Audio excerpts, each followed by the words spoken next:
Namaskar. Welcome to another episode of Beyond Headlines with Akhilesh Bhargav and me, Sujit Nair. Rahul Gandhi finally won. He won 3 states. So, his strategy primarily was that he went and told the farmers of these states that, listen, you know what, make us win, make us happen, and we'll waiver your loans. So, all your loans will be waived. And he did that too. He said, 10 din mein karunga, I'll do it in 10 days. And he actually did. His ministers have now declared all loan waivers. Now, he may end up doing that in Punjab and Karnataka too. Now, the thing is, now this is a mantra of success. So, possibly one doesn't know what is he going to promise when he comes, fights the general election. He may do the same. He may say that, listen, all states, I'm going to waiver your loans. Now, I wonder, Akhilesh, if Congress says this, what is BJP going to say? Our friend, Mr. Arvind Kejriwal of AAP, has already, Bijli free, pani free. And the economy, the Delhi economy is the way it is. So, the fact remains that if each of these political parties compete at the taxpayers' money to offer freebies for a very short time, because all this is not going to last. This is just a show. Ultimately, it's going to slump, and it's going to slump worse. Where is this populist competition, if I may call it? Where is it going to end?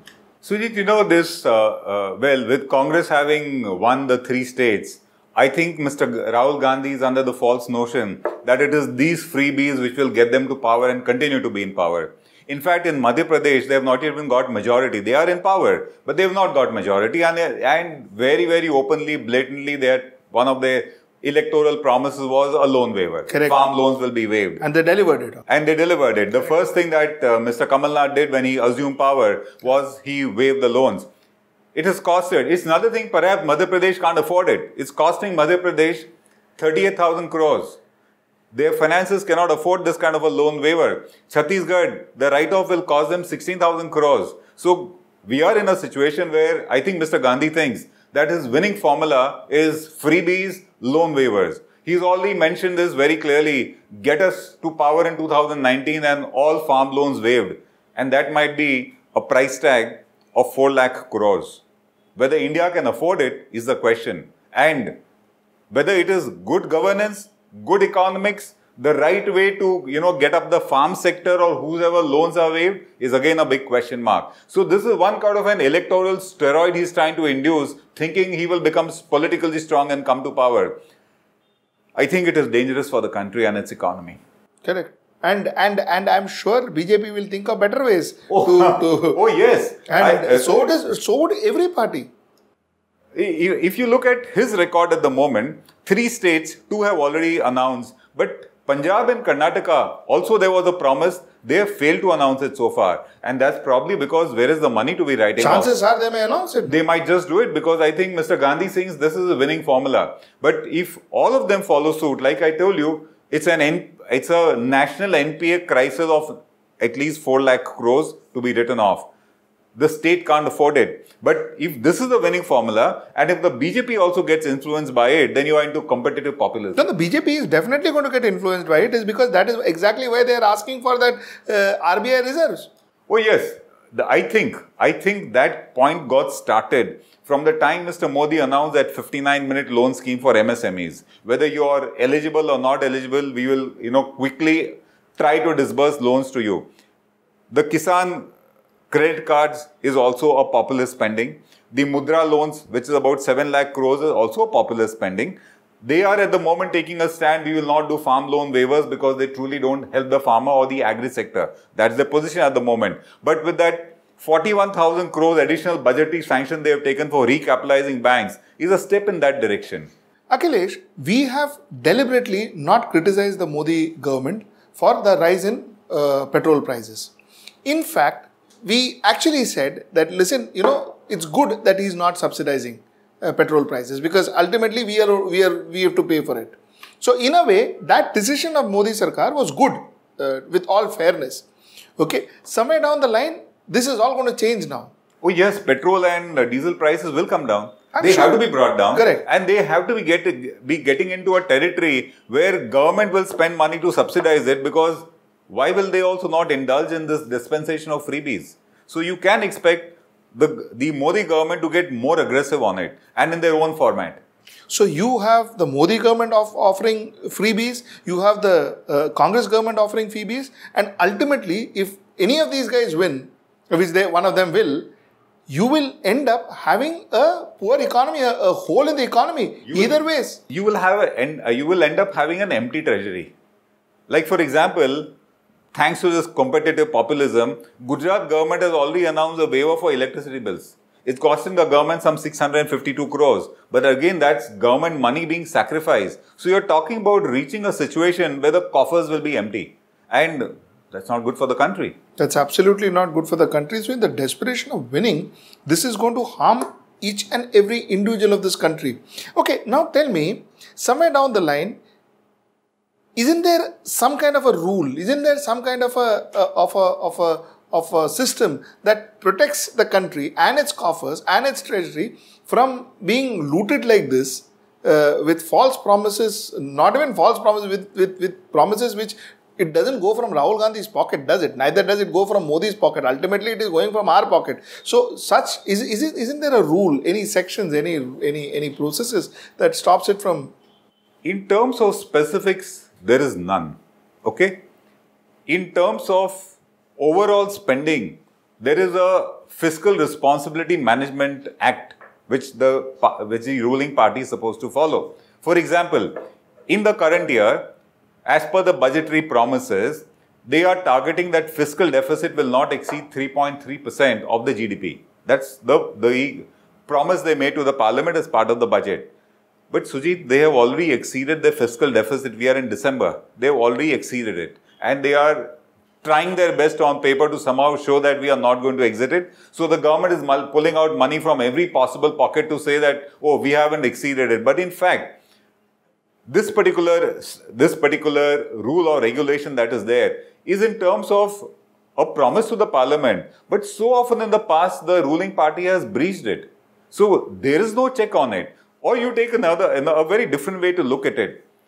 You're not supposed to be frittering away public deposits by giving NP accounts. But the Congress regime, the 10 years in UPA power, they just gave loans like they were doling out money. And see what happened to the banks. So if the banks were emptied in this way with no checks, balances, controls or any kind of a punishment, then why will the government treasury not be emptied by a Congress chief minister because Mr. Gandhi wants it to be done? And why will not the BJP do it because they think it's an election threat to them? Where is the check in the law? Correct. So the fact remains that somewhere down the line, a BJP and a Congress and an AAP or a whoever, Samajwadi Party or a Bahujan Samaj Party, each of these people are going to kind of induce people, they will misuse government money. And induce people to vote for them and misuse government money. Absolutely.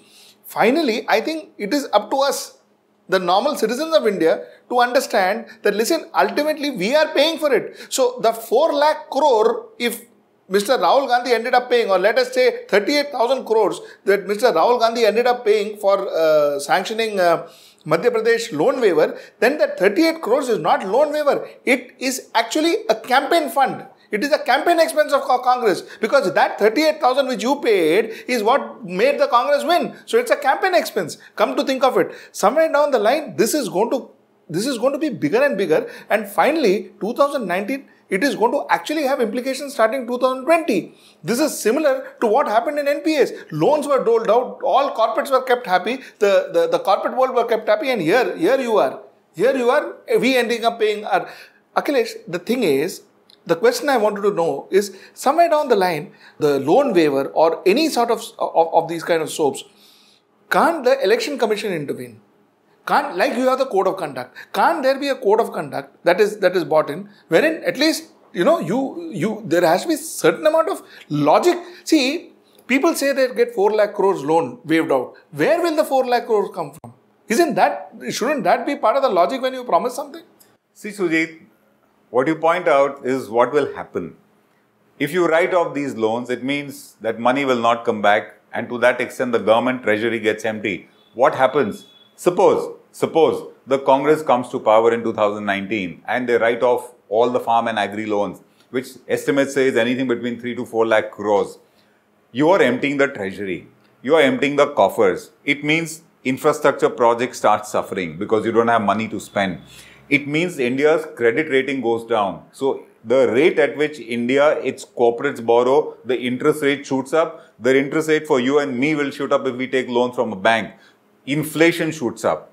The value of the rupee gets eroded. So the impact economically is very extensive. And you know what, Akhilesh, is the worst thing? The worst thing is with this loan waiver, the agricultural sector doesn't benefit. It will never benefit. So somewhere down the line, again coming to the same point, the only people who will benefit out of this loan waiver are the political parties. Yes. Not the general public, not even the farmers. Even if all this happens and our farmers benefit, we are saying it's okay. It is worth the effort. You see, if the agriculture sector would have benefited, we would still say it's worth the effort. Bulk of our employment is from agriculture sector, but that is also not benefiting. Unfortunately, statistics and precedents say that the real beneficiary of these loan waivers are not the poor farmers, they are the rich farmers. They are the rich farmers. So, I mean, you are basically indulging in illegal, unjust enrichment to get votes. As you rightly pointed out, it is election campaign funding of the Congress. Absolutely. I was coming to a very pertaining point. When we have to invest in shares, there's a document, your prospectus. The prospectus has to have risk factors. Now, come to think of it, for investing 100 rupees, you have systems. Or 10 rupees a share, you have systems. Prospectus, risk factor, what, that, the other, SEBI, the works.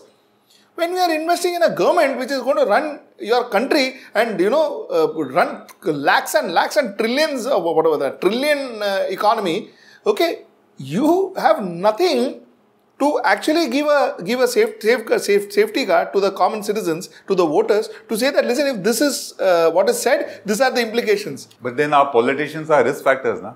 That itself is a risk factor. No, but seriously, on a serious note, don't you think that a prospectus should have something where they'd say the risk factors, I think we need a situation, Sujit, where this kind of a freebie or misuse of funds has to stop somewhere. For example, the government misuses LIC funds and it just misuses. You are making LIC money go down the drain by buying a bankrupt bank like IDBI Bank instead of having some other mechanism. You have a situation where 41,000 crores is now being pumped further into banks so that further loans are given again for very politically driven reasons. You have a 59-minute loan scheme whose end result is a question mark. You have a situation where Mudra loans were given and we don't know what is the status of them. The government likes to claim that it seems to be on good shape. We are not really very convinced. Raghuram Rajan mentions clearly that Mudra loans and Kisan credit cards are another NPA down the line. I am talking about a situation where the politicians seem to have an unbridled right. Take a situation like Mr. Rahul Gandhi.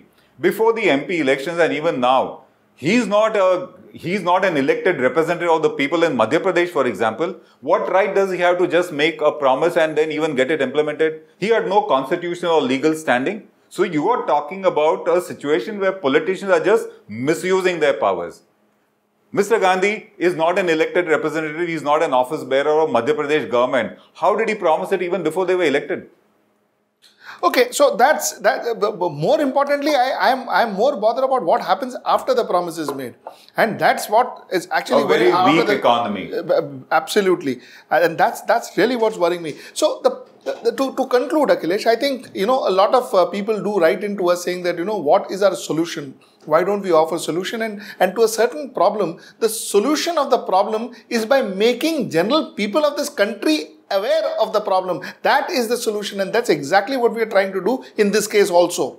You see, every time a freebie is offered to you by the government, mind you, he's taking money from one pocket of yours and putting it into the other. The money is not coming from space. It is your money that has been taken and put. And the worst thing is, you will have to pay 4 times back in future. And that's the idea. That's the whole crux of today's discussion of ours. If loan waiver has been promised by Congress today, something else has been promised by BJP tomorrow, something else is promised by AAP tomorrow. Ultimately, all of these people will promise, all of these people will win elections. They will have their ex-MPs, Y-MPs, Z MLAs and Z whatever. They'll put their power structure in place. They will rule your country. But finally, we pay the tab. We pay the bill for their winning.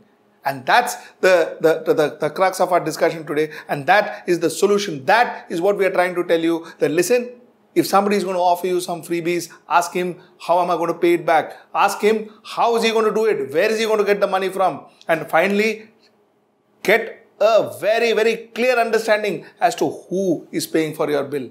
That's the crux of our discussion. That's the conclusion today. You know, Sujit, the proof of the pudding. When Kejriwal came to power, he just doled out freebies. Delhi's economy has gone back by at least a decade. They did something similar in West Bengal. It's there to see very clearly. Correct. So that's the point. So with that, we call it a day, and we'll see you with another topic another day. Namaskar. For more such episodes, please subscribe to HW News and press the bell icon for instant notification. Also, do give this video a like and share the video to spread the word around.